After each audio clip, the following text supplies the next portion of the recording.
राजस्थान में एक बार फिर जनता को हैरान कर देने वाली खबर सामने आई है, जिससे आम जनता की सुरक्षा पर भी सवाल खड़े हो गए हैं।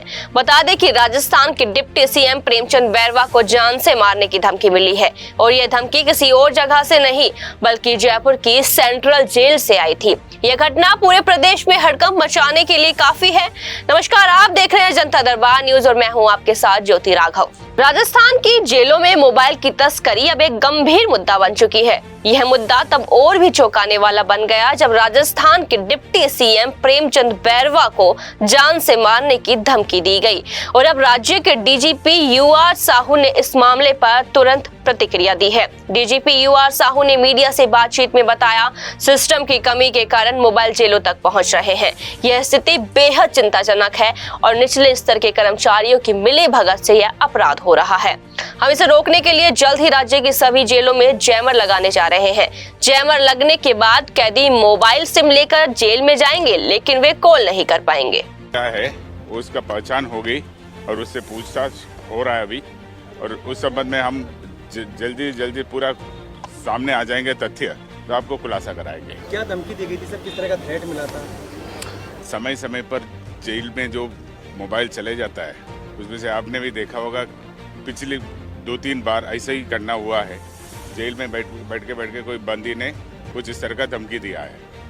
ये भी इसी प्रकार का कार्रवाई था, कर्तव्य था, तो उसको हम आइडेंटिफाई किया है, उसके खिलाफ अभी जारी है कार्रवाई। वहीं प्रेमचंद बैरवा मामले में पुलिस की माने तो मुख्य आरोपी समेत 3 बदमाशों को गिरफ्तार कर लिया गया है। इन आरोपियों ने डिप्टी सीएम को धमकी देने के बाद पुलिस की कार्रवाई से बचने के लिए खतरनाक तरीके अपनाए।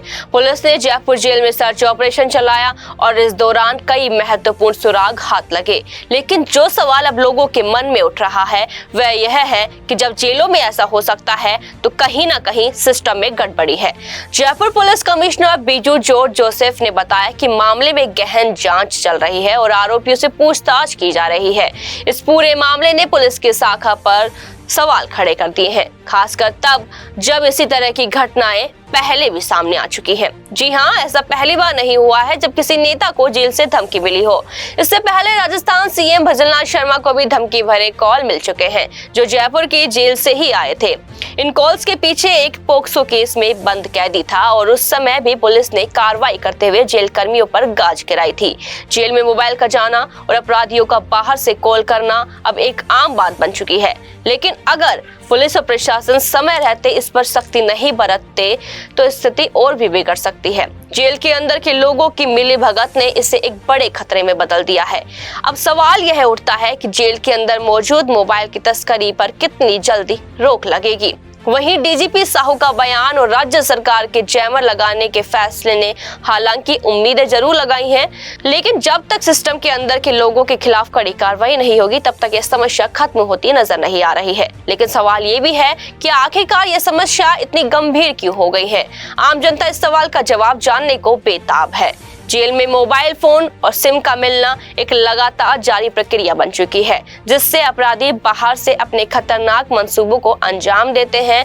जो आरोप जेल कर्मियों पर लगे हैं वह वास्तव में एक बड़ी साजिश की तरफ इशारा करते हैं, जो सीधे तौर पर सिस्टम की कमजोरी को दिखाता है। अब आम जनता इस सवाल का भी जवाब जानने को बेताब है कि क्या केवल जैमर लगाने से समस्या हल हो जाएगी। जेल के अंदर जो अपराधी मोबाइल फोन का इस्तेमाल कर रहे हैं, क्या उन्हें रोकने के लिए और सख्त कदम उठाए जाएंगे? लेकिन फिलहाल जनता की चिंता और बढ़ गई है और सिस्टम की कमजोरी ने सबको हिलाकर रख दिया है।